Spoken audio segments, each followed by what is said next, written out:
Mimi kwa jina naitwa Witness Ilbea, ni mtoto wa msanii Ilbea. Ninawaleteni amri 10 za Mungu.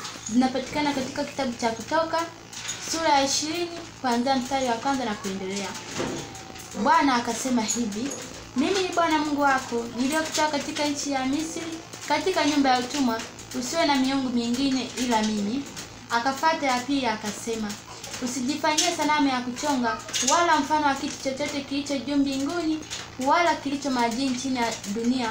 Usivisujudie wala kuvitumikia, kwa kuwa mimi ni Bwana Mungu wako, ni Mungu mwenye wivu, na wapatiliza wana wa maovu ya baba zao hata kizazi cha 3 na cha 4 cha wanichukiao, nami na warehemu elfu na wanipendao na kuzishika amri zangu. Akafuata ya 3 akasema: usilitaje bure jina la Bwana Mungu wako, maana Bwana hata mhesabia kuwa ana hatia mtu alitajaye jina lake bure.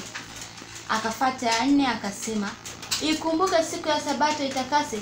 Siku 6 fanya kazi, utende mambo yako yote, lakini siku ya 7 ni Sabato ya Bwana Mungu wako.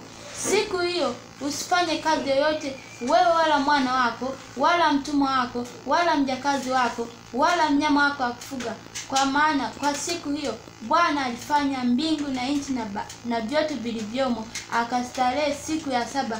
Kwa hiyo siku hiyo Bwana akaibarikia.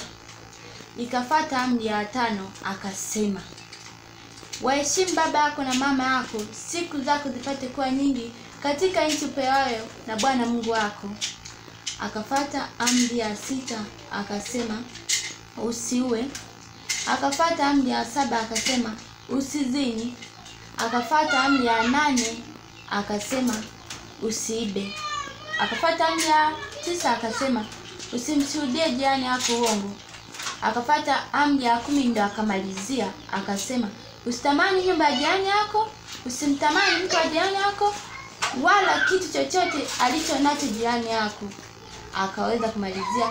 Hizo amri zinapatikana katika kitabu cha Kutoka sura ya 20 kuanzia mstari wa 1 nimekwambia na kuendelea hizo amri. Kwa hiyo mnatakiwa mzishike amri hizo 10 za Mungu.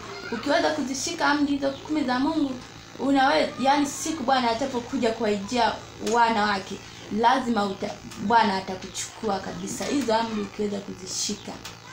Mimi